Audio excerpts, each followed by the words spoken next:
everyone, and welcome back to the Let's Get Ready Network. I'm Adelia. That's my buddy Snark. This is Starting 11, our Premier League recap show. And there was a lot to recap this week. Too much to recap. You know what? Nothing says the holiday season like stuffing 2 weeks worth of matches into one. I suppose that's correct. Yes. Right. We have 2 match weeks to cover. 19 matches, not 20, because the Merseyside derby got called off because of the storm. Over there. Was it Dara? Dara? Yeah. Something weird. Yeah, I cannot tell you. Regular, Storm Sam. That could have been just as easily named. So I've had a bit of a rough week, and I could not sleep at all on Friday night, and so it was going to be Saturday morning, 6:30 a.m. I'm going to watch the Merseyside derby. They go on the air for the NBC coverage like a half an hour before the match would have been.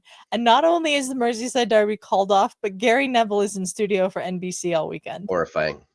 Yeah, maybe you thought you woke up in a nightmare, but you had a better weekend than that poor kid that traveled 10,000 kilometers just to see the match, and it gets called off. Yeah, they're doing some stuff for him, but I think that had to suck. Yeah, were you coming from Australia or something like that? Oh my gosh. Well, that's what you get for cheering for those teams.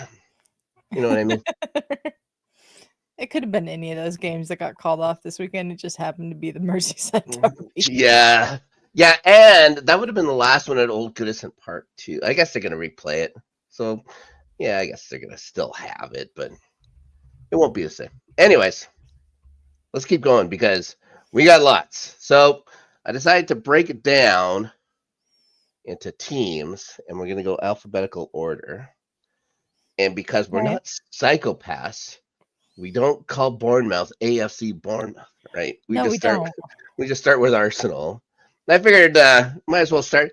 I'm sure you're happy to talk lots about Arsenal this week. Somewhat. Yeah. I mean, the first game was good. Yeah, they get Man U in the midweek. I'd say handled their business rather tidily. You know what I mean? It's 2-0 win. Both goals coming.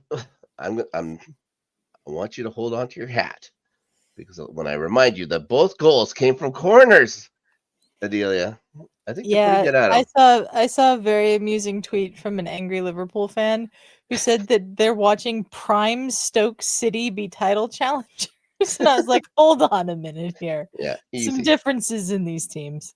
Easy. Oh, Liverpool fans with the mouths now all of a sudden, guys. They're going to bottle it. I'm telling you. Watch this in, what's it in now? May. Watch this in May. They will bottle this. Okay. Jury and Timber with one. But I wanted to highlight William Saliba's goal in that match. Rather, I would say unconventional. The old butt shot. Yeah. The butt shot into the lots of Arsenal jokes. Oh, boy. Ground after that. Okay, I didn't want it to come off that easily. You know what I mean? Still too simple. Anyways, any win over United's fun. Yes, it's always fun to be United. Yeah. So that game was good. But you guys had a derby. You guys had a derby. Well, supposedly had a derby. I don't know where Fulham actually plays because there's only one team at Fulham. We all know that. You guys take on Fulham at Cottage. Yeah. Raul Jimenez opening up the scoring. Really nice little shot. Finds the bottom corner. But it's a pass by Kenny Tete that set that up. That made it pretty special. It was a nice pass, yeah. Yep. Fulham only gets one more shot on target, Adelia. Yeah, I know. It's so frustrating. You guys played well, just couldn't score. You guys get an equalizer. If I had $1 million and I had to guess how you guys got that equalizer, I would probably say the corner. I mean, we are, I guess, set piece FC, but... Yes. Well, you know what? They all count. They all count. That's why it's an advantage. It's an advantage. You guys take advantage of it. So good for you. This seemed like a long VAR review to determine Saliba was onside too. So strange. I found that very strange. Like that was something that happened a few times. I don't think VAR. There was a couple of interesting things that happened this weekend. Mm-hmm. Yeah, I think VAR had just like you're supposed to speed up the game. If you know he's onside, you could see he's onside. I thought they said we were supposed to have the semi-automated offside thing by the November international break. I'm gonna fill you in on a secret. They're a bunch of liars. They are a bunch of liars. Anyways, so you guys do get the equalizing goal, and then late, it looks like you guys take the lead. You guys celebrating fanatically on the sidelines. One thing though, Gabby Martinelli was well offside. Well offside. And wasn't just him. I think Thomas Partey was way offside on that one too, but I couldn't tell which one they were going to call it. And it was like, it goes to the end. Like I could see how far forward Partey was, and then I have to go look at Martinelli was over there, and he gets the ball. Yeah, Partey was far forward, but I don't think he was involved in the play. So I think if Martinelli had been onside, it would have counted. But Martinelli was not onside. He was not onside. Was not people giving him a lot of crap for it too. People give Martinelli crap for being offside quite a bit. There's a lot of guys that just go offside. Nicholas Jackson gets offside all the time. Yeah. People give Martinelli crap for lots of things that I don't think he quite deserves him for, so. That's true. But this isn't the Martinelli we were seeing last year, the beginning of last year anyways. Something's happened. There's a decline in quality. Going on. Yeah, something's happening. In quality. Anyways, guys dropped 2 crucial points.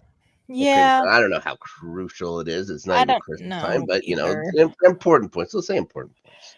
We always seem to drop points to Fulham in December. Yeah. I don't understand it. I just don't. Chelsea's whole thing used to be losing in December. Like they used to be able to build up a big lead, lose throughout December, and then pick it up in the new year. Yeah. This year they've been doing fine. We're going to talk about them in a second. We won't talk Chelsea now. I got lots to say about Chelsea, but I'm trying not to say much about them because I'm pretty happy. Anyways, let's move on. Aston Villa. Let's go on to Aston Villa. Bounce back week for the villains. Yeah. Well earned. They did well this week. Yeah, well earned 3-1 victory at home versus Brentford. They get all their goals in the first half. Pretty good win considering Brentford's form right now. Considering how much Brentford can score too. Brentford scores all kinds of goals. To hold them to one is great. Morgan Rogers, Ollie Watkins gets one from the spot. Ethan Pinnock just jumps on his back. He jumped on his back. What are you doing? And then looking around like, what? I didn't understand why they were confused why that was given. I didn't understand that at all. Yeah, not great. Matty Cash got the other one. All of them coming within 13 minutes, too. They just had a good streak where they said, well, you guys, we're going to do this, and then, we can coast for the next hour or so. We'll be fine. It's Mikkel Damsgaard that gets the Bees' only goal. It's their only shot on target, too. 54th minute. No. Pretty good defensive performance from Villa. This looks like the side that got them into the Champions League. Yes. They're doing okay in the Champions League, too. And Saturday, they get another home match against Southampton. The result, predictable. Maybe not the scoreline, only getting 1 goal. Yeah, that's somewhat surprising. Southampton's been giving up a lot of goals this year. Even with Ollie Watkins, they were sitting some of the guys. There's Ollie Watkins sitting, stuff like that. Matty Cash sits down. Maybe I would have wanted to see a more convincing effort. John Duran gets a start. The super sub, John Duran, gets the only goal. Saints don't even get a shot on target in this one. The corners in this game, 14-1. It was utter domination. There's no finish. There's no finish. Villa, but they'll take 6 points for the week. Good for them. Yep. Moving on to Bournemouth. We'll eventually get to Bournemouth, guys. Don't worry about it. It's a pretty good week for Antonio Rioli's side as well. They welcome an old friend back to Vitality Stadium, or as they say in England, Vitality Stadium. Dom Solanke is back with his Hotspurs. Dean Huijsen it's in a goal in the 17th minute. That's all the scoring. Yep. Spurs had 66% of the ball. Yeah, they had the ball in the back of the net at one point, and Son protested a lot that he was not offside, but he was about 2 meters offside. Yeah, it's not close. When we don't even want to talk about it, that's how not close it was. Yeah. They have all that. They only had 12 attempts on goal. They like holding on to it, and they don't know what to do with it. Yeah. But Ange Postecoglou is going to bring them a trophy this year. So don't worry about it. He always wins a trophy in his second season. Don't you know? Yeah, the Cherries had 21 shots on net. I haven't heard such nonsense in a long time. And ridiculous. It's very amusing. Yeah, it's good to be confident, okay? Yeah. But to be, out of your mind, maybe not. Anyways, they also travel to Ipswich Town. We're talking Bournemouth. We'll talk about Tottenham soon enough. They go 1-0 down in the 21st minute through Connor Chaplin, just left with way too much space in front of goal. I don't know where the defenders were.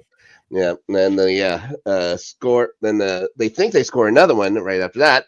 Liam Delap is judged to have interfered with Kepa. I don't know if you saw any replays of this. Yeah, I wasn't so sure. I could see it be given either way.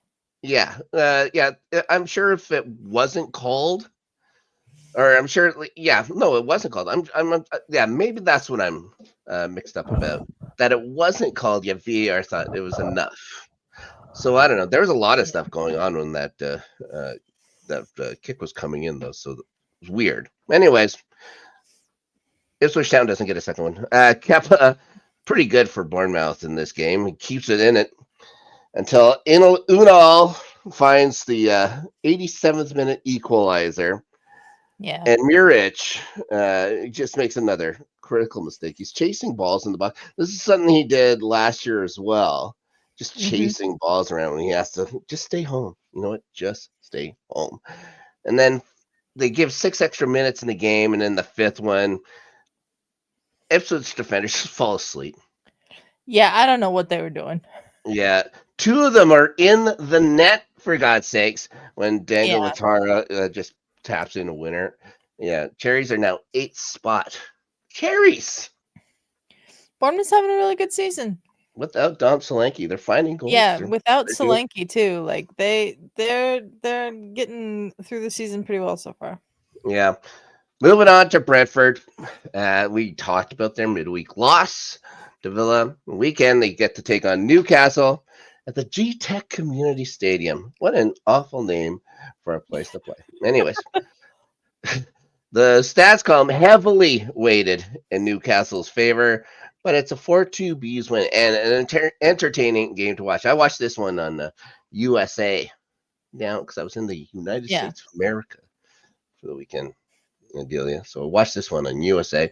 Brian Mbumo scoring a lovely left-footed strike. Top corner, just 8 minutes in.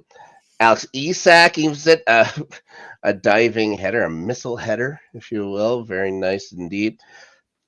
And then a terrible back pass by Harvey Barnes. What's he doing?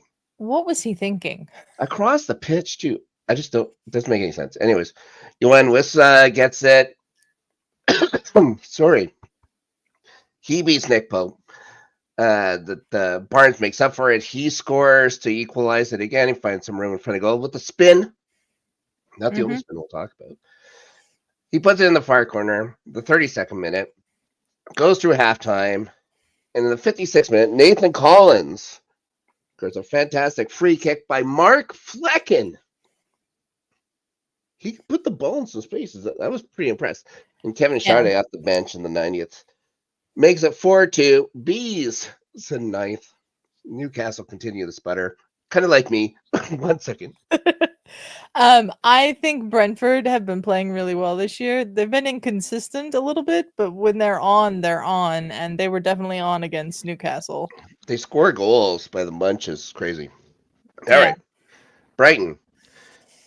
And I guess the Seagulls had a week to forget here. It was 3-1. Craven Cottage on Thursday. Alex Iwobi opens the scores from just a brutal giveaway by Bart Verbruggen, passing straight to him from the top of the box. He's outside of his net at the goal line. Just taps it up this front. was awful from Verbruggen. Yeah, ridiculous. Anyways, Carlos Baliba will tie it in the second half. It's a great back pass by João Pedro. And then the 79th minute, Andres Pereira turned in by Matt O'Reilly. Unfortunately, Matt O'Reilly put it into his own goal. And then Iwobi will get his second goal 8 minutes later. Lovely curling strike from the top of the box. Gets it into the bottom corner. Then Brighton goes to the KP Stadium and Leicester, and then build a 2-0 lead through Tarek Lamptey. An absolute beauty 37 minutes in, just outside the box to the top corner. And Yakuba Minte just twisting guys around in the box. Of course, 8 minutes after coming on. But then the Foxes just wouldn't die. And this is the reason why you keep Jamie Vardy on to the whistle blows. Yes. Because in the 86th minute, he one time sent a little deflection pass for Bruggen. And then an extra time, Steffi Medvedi steals the ball in front of the Brighton net. Just awful ball handling there. He finds Jamie Vardy, he draws the defender and the keeper, and then he finds a wide open Bobby De Cordova-Reid. A tap in, draws the game late. They celebrate like they just won the cup again. But, a draw is pretty good for Leicester at this stage. They have, Leicester's been struggling, so they'll take any point they can get. Yes. Seagulls in 7th spot still, but they were as high as what were they, 3rd?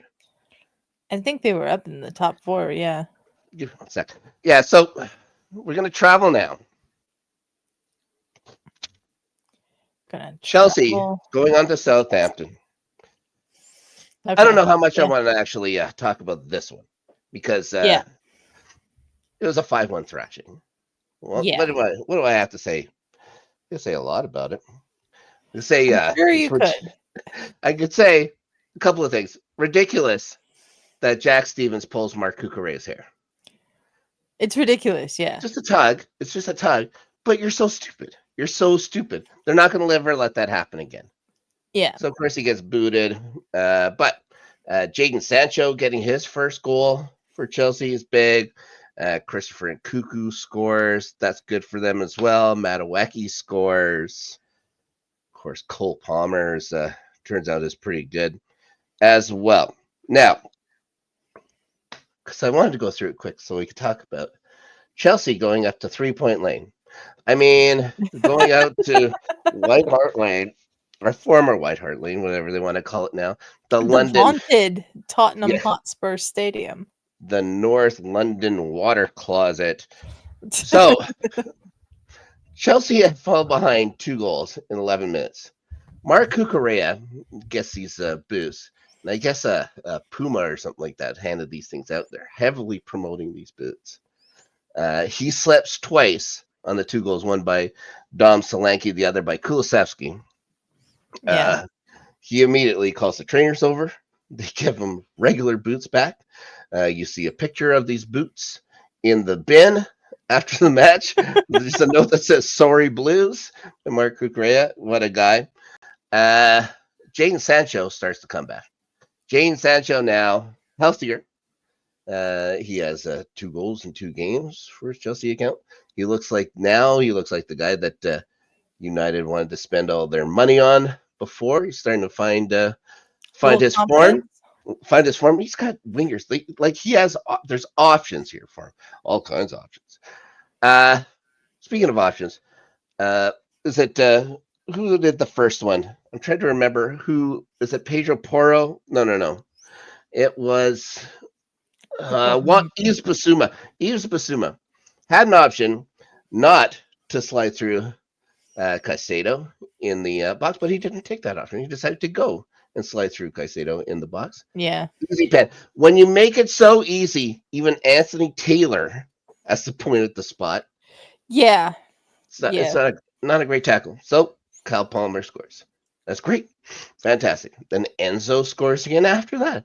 Now all of a sudden, from down 2, Chelsea's up 3-2. Enzo, since splitting up with his wife, I think he has 3 goals in 4 games or something like that.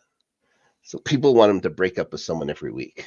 It's getting to that point with Enzo Fernandez. Mm-hmm. Anyways, and we're in the captain's band still. And who knows for how long? Because Reece James. You know what I mean? Like for the last 2 games, they had Romeo Lavia starting at right back in Southampton, and this one at Tottenham, Caicedo starting there. So strange. Weird stuff. Anyways, wanted to get to Papsar deciding to bowl over Cole Palmer as he's trying to get out of the box. He's trying to exit the box. Yeah. What? He decides, no. Thinking. Yeah, you're going to go down here, inside the box. I'm going to make sure of it. It's almost like he had money on it. Maybe you could talk to Paqueta. Anyways, Anthony Taylor has to point at the spot again. And what do we get from this, Adelia? Panenka, the Panenka at Tottenham. They owe us rent because they just lived there. We own it.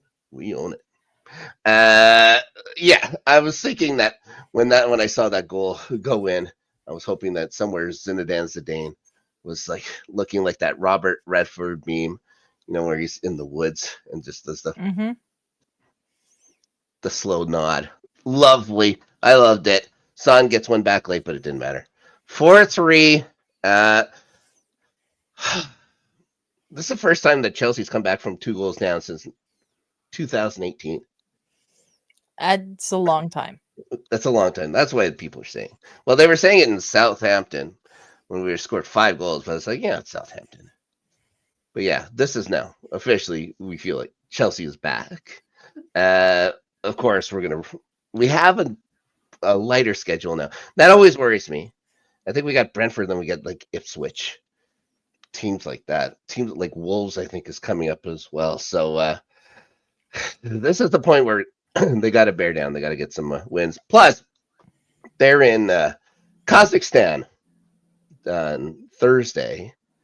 Oh, for the wonderful Europa Conference League. For probably the most challenging trophy to win, European sport. Now, they're in Antana or whatever the capital is there. It's supposed to be 11 below 0 Celsius. Ooh, that's for cold. the game. All the kids are playing. They're saying, what's good? We're just going to play basically every kid we got. Yeah, I think Maresca's showing up. That's it. That's it for the entire, whatever. Anyways, it'll be exciting. It's fun to see Chelsea going up to second spot. They were in that spot by 4 points. We're going to explain. I guess we'll explain. We've sort of explained why. Liverpool not getting a chance to play, and I would think easily beat Everton on the weekend. You would think. Crazy things happen. Crazy things have happened in the Merseyside derby. So. We can see. Anyways, I'm glad I didn't spend the 15 minutes I was originally thinking I'd probably talk about Chelsea on. We're going to move to Crystal Palace. And they begin their week with a much-needed win over Ipswich at Portman Road. It's JP Mateta scoring in the 59th. The step over. Fantastic goal. Was Jacob Greaves in the ground. Yeah. Anyways, he then beats Muric in close, real close too. He was within a foot and somehow gets it over. I don't know how he did. Anyways, Palace's first away win. So congratulations to them. Yep. We're gonna talk about their second match later. All right. Everton, Toffee this week started with let's say a decisive win. I think decisive is one word for it. Yes. It's over the poor hapless Wolves. Ashley Young and Noral Mangala score in the first half, and then the Wolves started getting bored. They couldn't score at all. Jordan Pickford, so they decided. Well, Craig Dawson decided just to put a couple in his own net. He wanted to feel the rush of scoring again, so he ticks a couple into his own net. 4-0 Everton. Yes, and their second match, of course, called off because of a storm. A bunch of matches were called off in the lower leagues, anyways, for the storm. Yeah. It must have been crazy. My goodness, Wolves are bad. They're bad.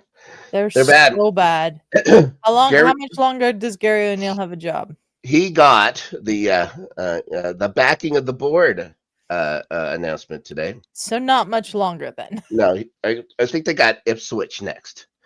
So if they don't manage anything against Ipswich, we'll see. Anyways, we've talked about both of Fulham's matches. They are hanging on to a top 10 spot for them. Ipswich, we talked about them. Now, the sound you're hearing now is the relief of all the sporting directors that had Kieran McKenna's name circled before the season, because where do they show him? What have they shown? Yeah. Liam Delap's been nice. He has. He's been their best player by far. Yeah. Okay. What else are you going to do? There's a bunch of guys you got to feel. Now, Leicester City, we talked about their late comeback draw to Brighton. Midweek, they hosted West Ham. West Ham, we have some things to talk about too. It's Ruud van Nistelrooy's debut as the Fox's skipper. And it's Jamie Vardy welcoming him aboard. The second minute, well, things less than 2 minutes in there. It was ruled offside. I don't know why. VAR obviously reverses it. Goes all the way to the second half, still at 1. Bill El Canous scores his first Premier League goal to make the lead 2. I was waiting to say that name. I didn't know if I want to say Canous or Hanous. I want to say Canous. I liked it. Patsandaka scores his first as well in the 90th. The left-footed to the near top corner. It was a nice goal. Nicholas Fulker gets one back 3 minutes later. It was 3-1. Leicester now 5 points clear of relegation. I think the Ruud van Nistelrooy hire might be a good one for them. It's good. Yeah, and out of nowhere, really. Maybe he's just so upset that he wasn't retained at all by United, right? Yeah, I don't think that he would have maybe gotten that opportunity if he hadn't been the interim coach at United and done as well as he did with them. Yeah, and just a couple matches, but I think he has also experience at whatever the Dutch league or something like that. Yeah, right? He does, but maybe United should steer clear of Dutch. I think they should probably steer clear of some Dutch managers for a while. Yes, might be a good idea. Okay, we're going to move on to Liverpool. The leaders had a midweek matchup with Newcastle. This match was my favorite match that I've watched as a neutral all season. Incredible. They find themselves down at halftime. It's thanks to Alexander Isak, a missile from outside the box. Question for you as a fan. How much do you pay this guy to join Arsenal in January? A lot. It's incredible. All the monies? Yeah. It's like basically if you ask everybody in North London to chip in $70 each. Yeah.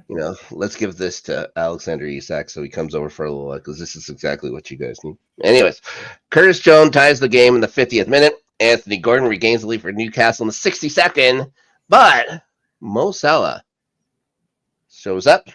Gets two straight. Had quite the game. Yes, the 68th. And then the 83rd off the spin again. 2 goals on the spin on the weekend. Or in the week. I guess not the weekend, in the whole week. And then this is what we want to talk about. 90th minute. Bruno Guimaraes. That's a free kick from just outside of midfield. Or just inside of midfield, I guess is the word to say. Mm-hmm. Kelleher has the chance to go get it. Looks like it's going out. So he leaves it. Big problem is that Fabian Schär did not leave it. And he kept running to the post, gets there in time. It goes off his shin in the net to tie it late. Unbelievable. Yeah. But it's not over there. A little bit of controversy when it's over. It's a little bit of controversy as it ends. because they have 5 minutes of extra time awarded, and it's about 15 seconds after the 5 minutes. Newcastle breaks out on a 2-on-1 counterattack. Rob Jones blows the whistle down. He blows the game I could down. not believe he blew the whistle right there. 15 seconds after. Never mind all the stops and stuff like that could have happened within those 5 minutes. He gave him 15 seconds. That's it. I understand why they were upset that he blew the whistle. I think a few people were upset that he's saving points for Liverpool here. Honestly, it's only a 1 point difference it would have made anyways. But I didn't like the call. I didn't like that whistle. Why wouldn't you let them play there just to see if something could happen? It's ridiculous. I guess you'd have to hear about it in Liverpool's press or something like that. Anyways, dumb. So Liverpool will lead Chelsea by 4 points, but with that, obviously, that game in hand. But news finally out of Liverpool is that they've offered Mo Salah a contract, an initial contract. Same with Virgil van Dijk. I think Alexander-Arnold also got one. And it's an initial offering for 1 year, a 1 year contract. It seems so ridiculous that they've waited this long. I mean, he's going to be able to talk to other teams in 2.5 weeks? Couple weeks. Yeah. It's insane. Paris is come eat the baguette here. You know what I mean? It's he's wanted. He's still playing at a super high level. What are he's your all-time leading scorer too. What are you guys doing? I don't know what they're doing. It makes no sense. You don't let it get to this point. Anyways, the Virgil van Dijk one as well. He's going to sign. I don't think Virgil van Dijk is ever going to go anywhere else either. Now, let's move on to Manchester City and the title holders. Welcoming Forest to the Etihad. This went about as I expected. Yeah, City had lost 4 in a row on the PL. They were winless in 7 overall, but not after this game. They get on the front foot as Bernardo Silva heading in a Kevin De Bruyne header just 8 minutes in. De Bruyne gets one. It's not often we get to say Kevin De Bruyne gets a goal. These days, that's in the 31st. Jeremy Doku gets the third past Matt Sells in the 57th. Now, they put a stop to the bleeding, all right? And then they have to face Crystal Palace on the weekend. Crystal Palace. Yeah, everybody. Crystal Palace. Relegation fighting. They should have won that match, and they didn't. Yeah. Palace takes an early lead as Daniel Munoz scoring. Great pass by Will Hughes at midfield to find him as well. Mm-hmm. Erling Haaland finally gets another goal. When I say finally gets another goal too, that goal ties him with Mo Salah for the Golden Boot. He goes so long, but he scored so many already. Yeah. Now that's 30 minutes in. It's Mateus Nunes. Remember him? Mm-hmm. with the pass. Mateus Nunes, when he went, is one of the best football players in the world, I believe Pep Guardiola said. One of the best in the world. Now, second half, 56-minute corner by Will Hughes. No one decides to mark Maxime Lacroix. I don't blame him. I never heard him before in my life. But I haven't either. He gets his first Premier League goal. He stands above everybody. Makes it 2-1 Palace. 68th minute, Bernardo Silva finds Rico Lewis. We'll talk about him in a second. Again, he has all kinds of space. Makes it level again. This is where we're going to talk about Rico Lewis again. It's in the 84th minute. I want your opinion on this. He's on a yellow. Mm-hmm. City's pressing. They're in the box. Trevoh Chalobah takes control. He goes to clear it. Looks like he's fouled by Rico Lewis. The second yellow is shown, and he's sent off. You're seeing the replays of it, I'm sure. What do you think of the call? I don't think he should have been sent off. I don't think it was enough of a challenge to consider to be a second yellow card. I understand VAR can't step in there because it's a yellow card. It's a yellow, not a red. Right. It was a yellow, But not a red. I don't think he should have gotten that yellow card. Like, he Yeah. barely clips him. Well, I don't even know if he clips him. Chalaba gets rid of the ball. The one problem Rico Lewis has is he doesn't make any contact with the ball. And then Trevor Chalaba actually, I think, comes down on Lewis's foot. But Lewis, like the way I felt about it, it's like the basketball foul rule. Like if you come down where he's landing, that's a foul. Like in basketball, I don't know anything about why would it be like that in football. Yeah. But yeah, I think it's a chintzy call. I don't think it makes a difference either way. You know what I mean? I think Crystal Palace get a couple late chances, and by chances, I think they're corners. But yeah, well-earned point by Crystal Palace, and another blown opportunity for City. It's good to see. Good to see Pep also calling it their time to suffer. Speaking of suffer, Pep was very upset at the end of that game. Oh yeah, well he was not happy about that second yellow card, but I saw like video of him during the week of him going after a guy with a camera, yelling at somebody. Had to get pulled back. I don't know what they were talking about. Yeah, the hearings have wrapped up now as well. To the 115 breaches of financial fair play rules. And it didn't end with a decision. That decision supposedly going to come probably end of January, and then there's going to be either side of it is going to appeal, so it could go on well into next season. One thing that did come from it was 15 extra charges. So it's now 130 charges because they read the rules wrong. They read the rules wrong. They've had all this time. Yeah. English 130 charges. Yeah. There's nothing's going to happen to them either. We know. I know, right? Nothing's going to happen to them because of the lawyers and all of that, but it should. It really should. It would happen. I'm sure Nottingham Forest would not be happy. Anyways, move on. Manchester United. Want to feel better? We'll talk Manchester United. Yes. I wonder if Ruben Amram's having second thoughts. I don't think he's enjoying his time in Manchester so far. We covered their loss to your Arsenal club midweek. They take on Forest at Old Trafford Saturday. Kickoff's at 5:30, but I think they were a little late.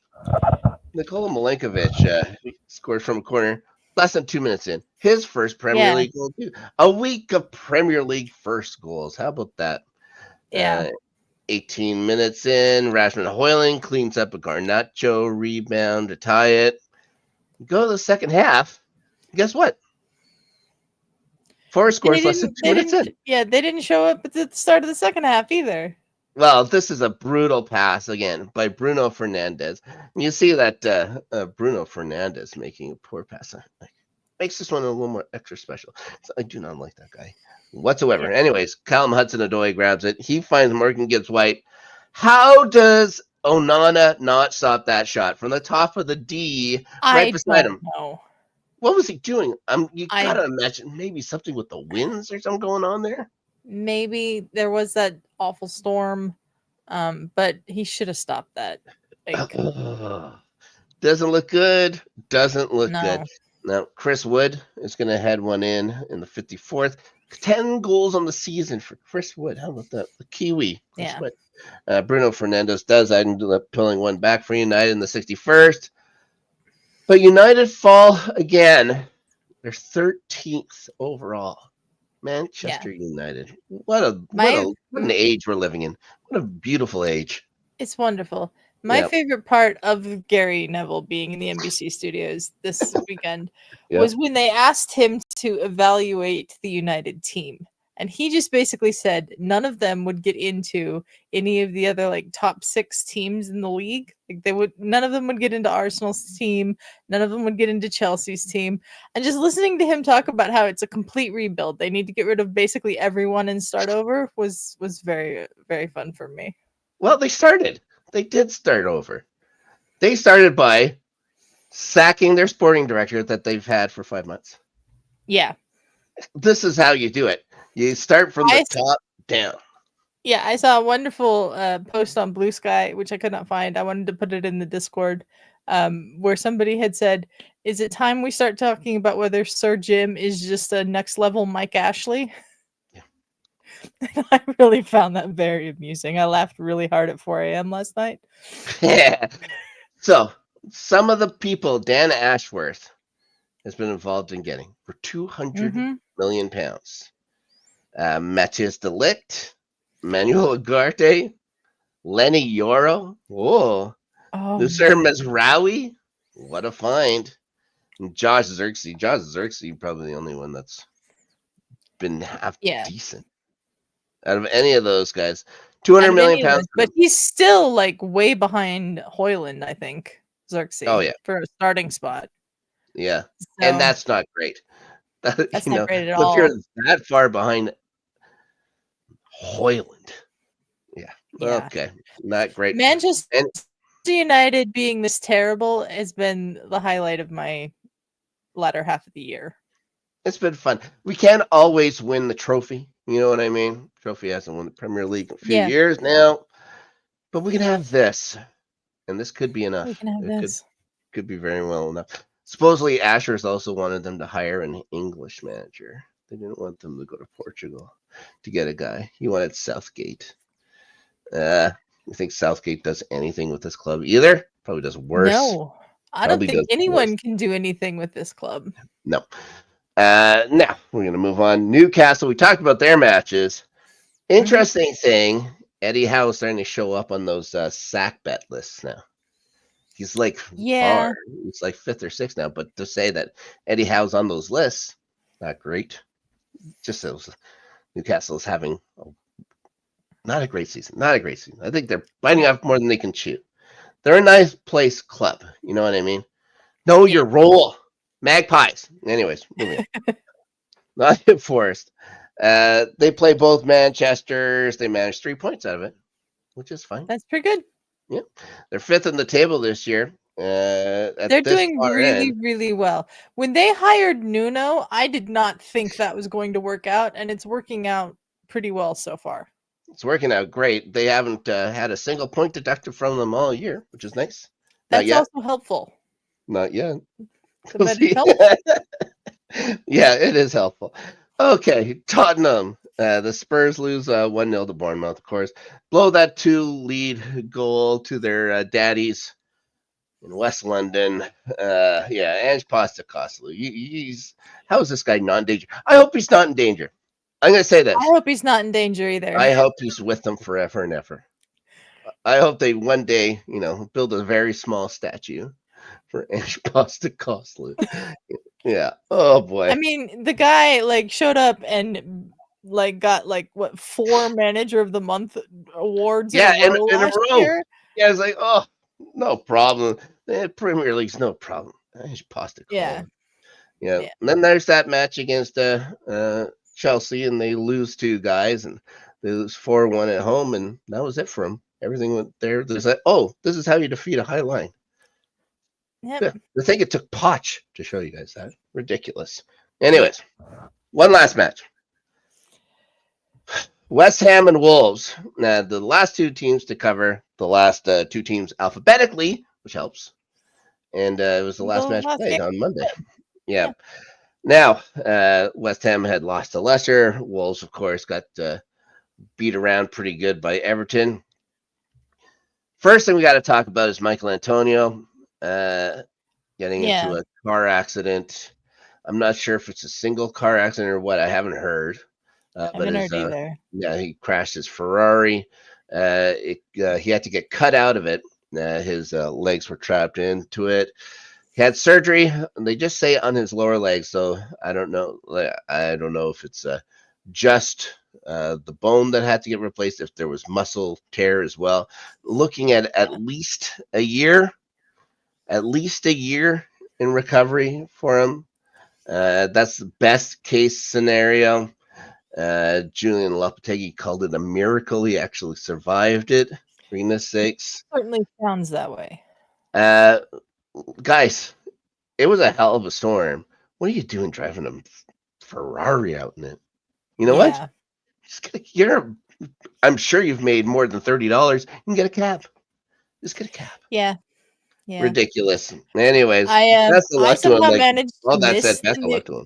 Yeah, best of luck to him. I somehow managed to miss the news that this had happened like all day on Saturday, and then I was watching the replay of the United and Forest game, and at halftime, here's Rebecca Lowe saying, "And our breaking news about Mikel Antonio." I was like, "What happened to Mikel Antonio?" I missed it completely. Yeah, yeah. It's awful. That's awful. But yeah, We wish him well, and hope he heals as quickly as possible. But yeah, and when they're already saying a year away from the yeah. pitch, At that's a least pretty nasty it's not good. injury that he suffered. Anytime you get a broken leg in soccer, it's not great. But if you have to have surgery on it to repair it, not good. Yeah, And I mean, not and good. then just saying lower leg, like that saying just like the tibia. You know what I mean? The Yeah, tibia. And it's like okay, just repairing the bone, but lower leg could mean muscle, could mean tendons, could mean lots of things. Not good.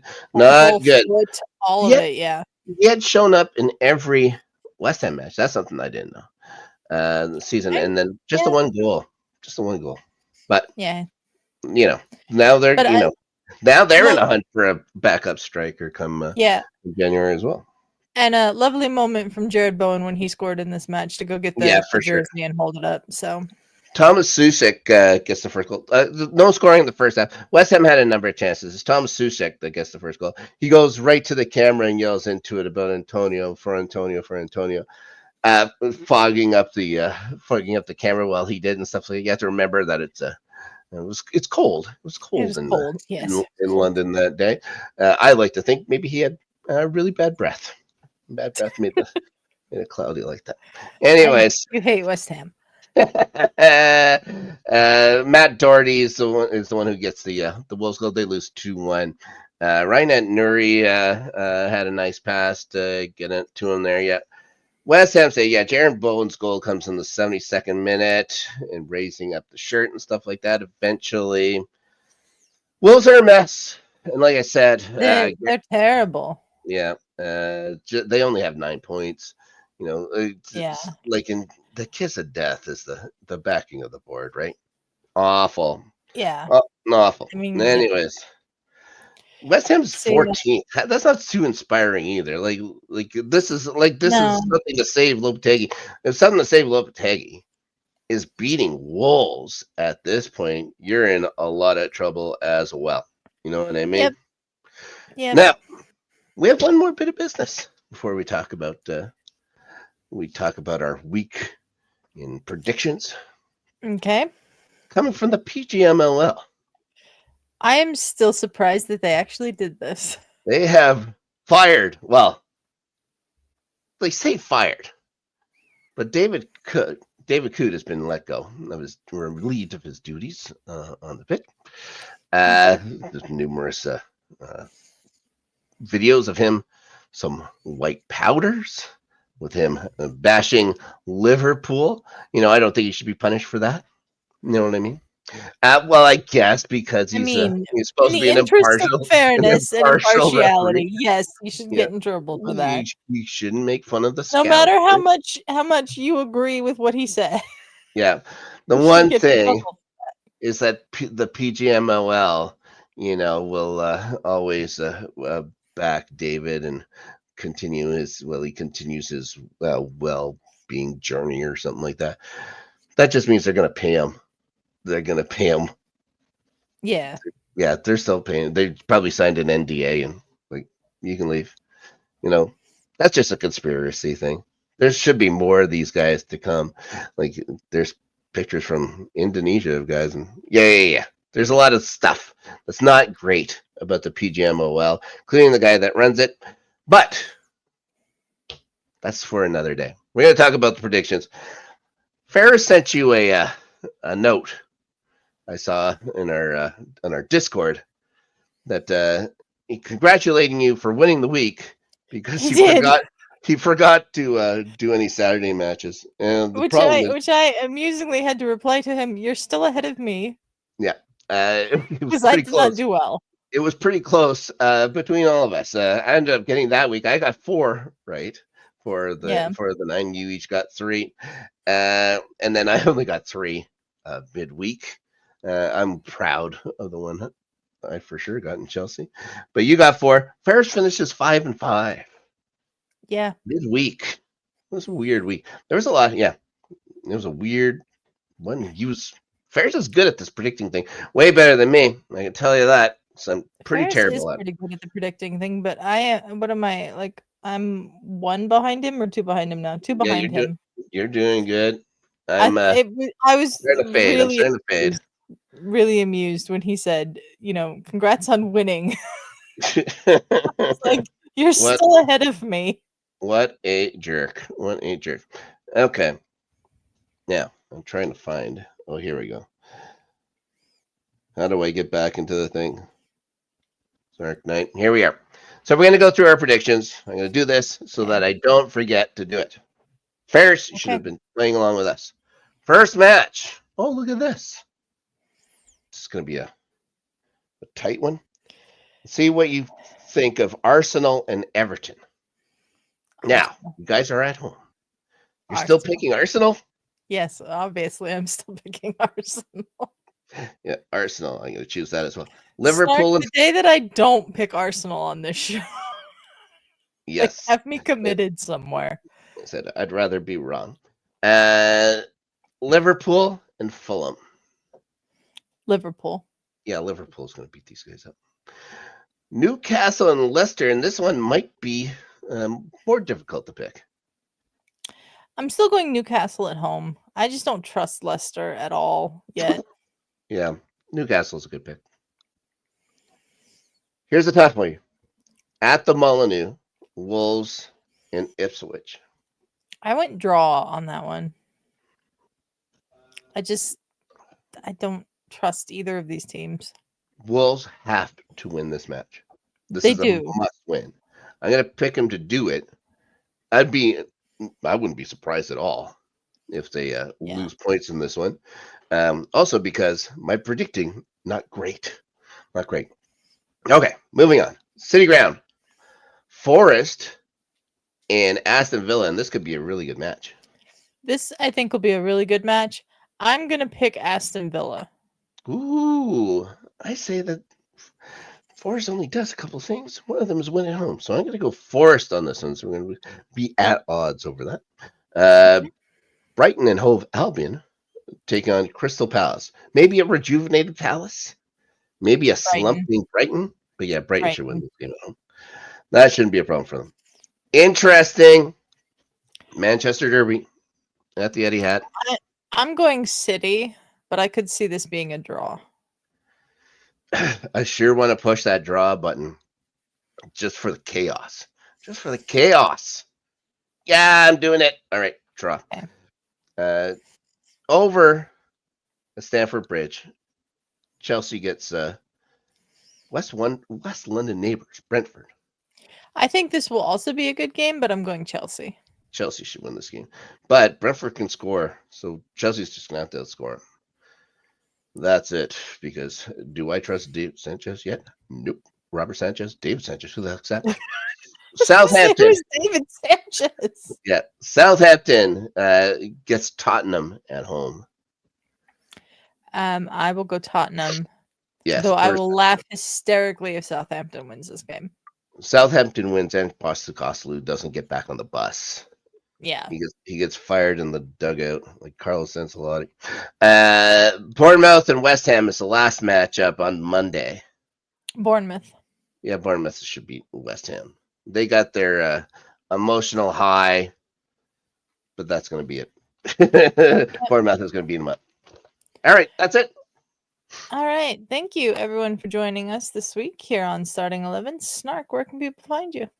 Well, you can find me Thursdays on the Entertainment Channel, Rewatchers Council, with something like that. We're going to be talking this week, a man's holiday season here on Let's Get Ready Network. Holiday season for Buffy. You know, this one is maybe a little more a Christmas Carol-ish episode, but it could be, you know, just a run-of-the-mill sort of episode, except for there's an important part to amends that we have to talk about when we get there. What else? LGRN After Snark will be back this weekend. Danny and I are going to talk at least about the Skeleton Crew. I think that's what's going to go up on the thumbnail. And then whatever else we get around to talking about. And I think that's it. Of course, starting 11 here, live Tuesdays, 7 Central Time, this one time zone that matters. I've had people tell me that this is the time zone that doesn't matter. Yeah, I'm trying to bring it back. I'm trying to win it back. I would argue, as someone who grew up in the mountain time zone, that is the time zone that does not matter. The other 3 actually do. Anyways, we will be back here, as Snark said, 5 p.m. Pacific on Tuesday with another starting 11. And we will see you all over on the Entertainment Channel for Rewatchers Council this Thursday, 3 p.m. Pacific.